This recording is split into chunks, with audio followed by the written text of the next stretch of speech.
고민 상담 한번 들어보도록 하겠습니다. 주소와 저 궁금하시면 말씀해 주시겠어요? 네. 이천시 대홀면 네. 대흥리 네네. 314-23-24번지요. 네네. 예, 향후 전망이 궁금해서 전화 드렸습니다. 몇 년 정도 보유하셨죠? 15년 정도 15년. 됐어요. 예. 알겠습니다. 자, 기운이 좋으신데요? 네. 한번 그 기운 그대로 한번 제가 가보도록 저기 하겠습니다. 요즘 연일 부동산 정책들이 나오다 보니까 네. 저는 방송에서 웃으면서 하는 게 좋거든요. 좋죠. 그죠? 그래서 빵긋빵긋 웃고 하고 싶은데 또 시청자님 입장에서 근심걱정인데 그죠? 네, 그렇죠. 그래서 제가 요즘 조금 심각한 표정으로 했더니 저희 시청자분께서 웃고 좀 하라고 그래서 근데 간만에 제가 억지로 웃는 게 아니라 웃을 만한 지금 땅을 갖고 계시다. 이 지역 같은 경우는. 좋네요. 그래서 지금 보유하신 지가 얼마나 되셨죠? 15년 됐습니다. 15년 정도 지금 두 필지 갖고 계시네요. 네네. 지금 이 지역 같은 경우는 그 뒤로는 지금 SK 하이닉스, 그 다음에 어떤 주류 회사가 지금 들어와 있고요. 그래서 네. 이 지역에는 일자리가 굉장히 많습니다. 그리고 그 주변에 일자리에 맞춰서 그만한 공장들, 물류 창구들이 굉장히 많이 들어가고 있는 형태를 띠고 있습니다. 그래서 우리 시청자님이 한 15년 전에 땅을 뭐 조금 비싸게 샀어도 뭐 아마 제가 볼 때는 굉장히 싸게 샀을 것 같은데요. 이 지역 같은 경우는 미래 가치가 굉장히 높다 이렇게 보여주고요. 조금만 더 갖고 계시면 뭐 길게도 아닙니다. 제가 볼 때는 한 2, 3년 정도만 더 갖고 계시면 이 땅의 값어치는 굉장히 높아진다 이렇게 보여지고요. 이런 데 같은 경우는 뭐 빌라도 질 수도 있고요. 뭐 전원주택지로 고급스럽게 좀 지어도 얼른 또 이렇게 분양할 수 있는 이런 구조를 갖고 있기 때문에 또 한 가지는 우리 시청자님이 뭐 나는 굳이 뭐 여유 있어서 이거 땅을 개발해서 막 팔고 이런 구조가 아니라 내가 귀농귀촌 해서 이 지역에 가서 살고 싶다 해도 도시 접근성이 굉장히 높지 않습니까? 도시 접근성이. 그래서 이런 지역 같은 경우는 땅이 제가 말씀드리는 건 우리 시청자님이 도시 접근성이 굉장히 높고 땅의 값어치 활용도가 높다는 얘기는 어느 누가 봐도 이 지역에 들어와서 이 땅을 개발하고 혹은 이 땅에 들어가서 삶을 하겠다 이런 욕심이 나는 땅이다 이렇게 보여지기 때문에 꼭 보유 이렇게 정리를 해드리겠습니다. 아유 감사합니다. 네, 이 기운 그대로 가셔가지고 이천시에서 평당 2천 가시길 바라겠습니다. 네, 감사합니다. 네, 감사합니다. 네네. 네, 수고하셨어요. 우리가 더 알아둬야 할 이천 토지시장 이슈 또 어떤 것들이 있겠습니까? 이천 같은 경우는 지금 많은 물류 창고들이나 아니면 중소기업들이 많이 들어가는 지역 중에 한 곳이고요. 그 다음에 교통 호재들이 굉장히 지금 많이 일어나고 있습니다. 또 한 가지는 지금 그 이천 쪽에 그 바로 앞쪽에 원산면에 SK 하이닉스 반도체 클러스터 사업이 좀 들어가면서 실제로 그 낙수 풍선 효과를 볼 수 있는 데가 바로 안성이나 이천이라고 볼 수 있거든요. 그래서 안성, 이천 이 일대 토지 시장 앞으로 굉장히 좋다고 볼 수 있습니다. 네, 그렇습니다. 용인이랑 또 딱 붙어 있지 않겠습니까?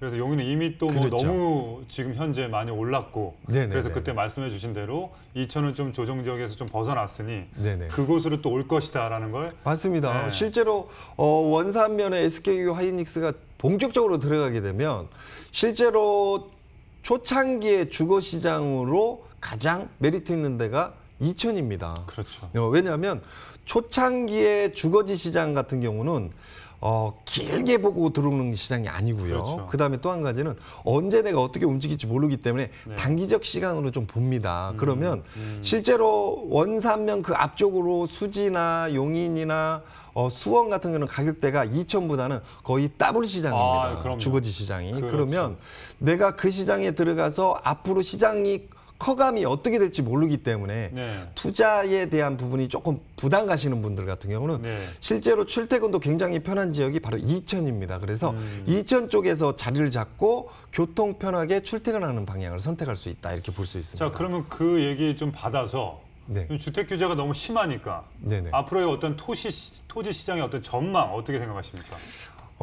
지금 현재 3기 신도시 방향으로 지금 토지 보상 금액이 올 11월 달부터 본격적으로 풀어지거든요. 그리고 이 토지 시장 규모로 보게 되면 네네. 지금 대한민국 정부에서 경기를 좀 끌어올리기 위해서 예타 면제나 그다음에 3기 신도시나 그 외에 사회 구성 사업 SOC 사업들을 굉장히 많이 하고 있거든요. 네네네. 그래서 실제로 현 정부에서 앞으로죠. 지나가 버린 건 다 무시하고요. 네. 앞으로 약 117곳에 달하는 토지 개발 사업들이 움직여집니다. 그러니까 117곳에 대한 토지 보상 자금이 움직여진다. 이렇게 보시면 맞을 것 같고요.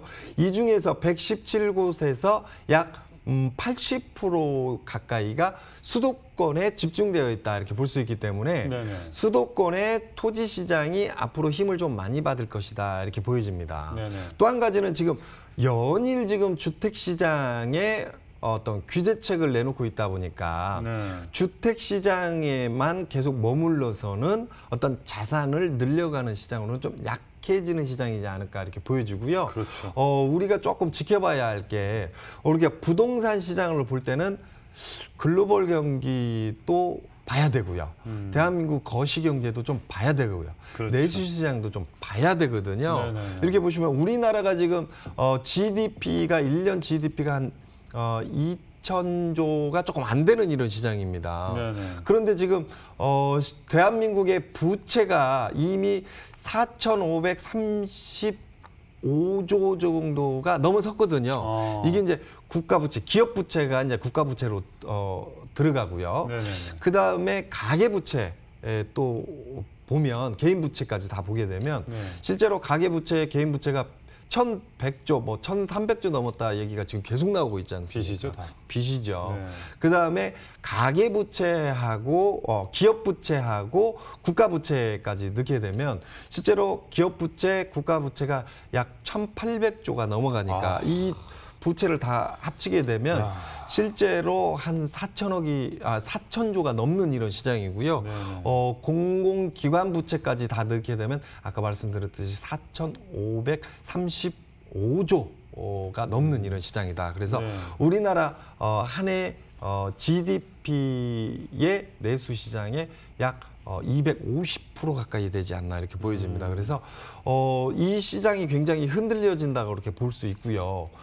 또 한 가지는 지금 자산 시장으로 가장 투자처로 안정적인 시장이 아파트 시장이었거든요. 네. 우리가 이렇게 보면 코로나 딱 터졌을 때 3월 17일, 3월 19일까지 우리나라 그 코스피 시장 구조를 보면 1,500포인트 밑으로 떨어져 버리는 급격히 떨어지는 시장이 왔었죠.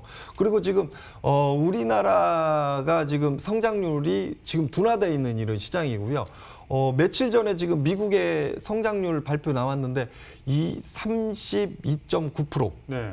그러니까 33% 마이너스 성장을 했어요, 미국이요. 맞습니다. 네네. 그래서 주식 시장으로 계속 긍정적으로 볼 수 있는 시그널 시장이 아니었다는 얘기죠. 그러니까 코로나 시대를 열면서 올해 2020년 2월, 3월, 4월, 5월, 6월, 7월 달까지 기준으로 보더라도 증시가 지금 급반등해서 올라왔지만 너무 글로벌 경기나 내수 시장도 어떤 불안 요소가 굉장히 많았거든요. 그런데 불안해. 반면에 이 불안 요소를 해결하기 위해서 아까도 말씀드렸듯이 토지 개발 시장, 3기 신도시 시장, 그다음에 부양을 좀 시키기 위해서 SOC 사업들을 움직여지고 내수 시장에 가기 위해서 지금 코로나를 만회하기 위한 긴급 예산 편성만 하더라도 210조 정도 자금이 이미 지금 상반기에 다 풀렸던 시장이거든요. 그러니까 눈으로 딱 봤을 때 글로벌 경기가 위험하다, 내수 시장이 위험하다, 반도체 시장이 위험하다, 연일 한 번은 얼마 전까지 4월 달이었죠. 네. 4월 달에 유가가 마이너스 오히려 가져가게 되면 돈 얹어드릴게요 라고 이런 시장까지 나오다 보니까 눈앞에 확실하게 보이는 시장이 금, 달러, 그중에서 우리나라 같은 경우는 가장 자산적 안정자산으로 들어가는 시장. 실제로도 투자 상품 중에 가장 안정적인 자산으로 보는 게 부동산 시장입니다. 우리가 알고 있는 주식 시장도 위험 시장에 들어가거든요. 그렇죠. 그러니까 눈에 명확하게 안정 시장으로 보이는 이 부동산, 특히나 우리가 주거지 시장을 많은 투자 시장으로 봤거든요. 그러다 보니까 이 시장이 많이 움직였는데 이 시장은 지금 현 정부에서는 안정적인 자산은 맞으나 많은 자금들이 부동산으로만 들어가서 멈춰 있게 되게 되면 내수 시장에 도움이 좀 안 된다. 네. 시장에는 자금이 많이 돌아야 된다. 돌아야죠. 즉 혈관에 피가 많이 돌아야 되고 막힘없이 팍팍 돌아가야 건강한 거 아닙니까? 그렇죠. 그런데 이 부동산, 특히나 주택 시장에 가서 자금이 딱 들어가서 멈춰버리게 되면 마치 동맥경화가 온 듯한 네. 아니면 혈관이 좀 막힌 듯한 느낌이 들 수 있거든요. 네네. 그러니까 이런 부분들을 해소하기 위해서 정부에서는 강한 규제를 좀 넣었다. 이 시장은 당분간은 좀 규제 시장으로 좀 넘어갈 수밖에 없다 이렇게 보여지고요. 네. 지금 우리가 미국의 성장률이 32.9% 마이너스 성장했다. 마이너스죠. 네. 이거 우리 피부로 지금 오지 않는 부분이니까 뭐 어떻게 되겠지 이렇게 넘어갈 문제는 아니다는 얘기죠. 이게 굉장히 심각한 문제입니다. 전 세계에서 가장 네. 잘 사는 나라가. 네. 그래서 네. 물론 이제 이게 미국에서 빵 터져갖고 우리나라까지 오는 데까지 시간이 좀 필요하겠지만 어떻게 됐든 간에 미국에서 터져서 이 시장까지 들어오게 되게 되면 주택 시장으로 자금들이 많이 들어가서 주택 시장에 어떤 흔들림이 온다. 혹은 주택 시장의 시그널이 좀 꺾임, 반등 요소가 이루어지게 되면 굉장히 좀 가계 시장이 좀 어려워질 것이다 이렇게 보여집니다. 그래서 현 정부도 이런 이런 정책에 맞춰서 좀 가고 있지 않느냐. 아까 말씀드렸듯이 일단은 중장기전 시장으로 해서 주특주를 놨으니까 그 시장에 맞춰서 좀 보아야 되는 시장이지 않을까 이렇게 보여지고요. 그렇다고 해서 부동산에 전혀 투자할 시장이 없지 않다. 그 시장은 바로 토시지 시장이다 이렇게 보여집니다.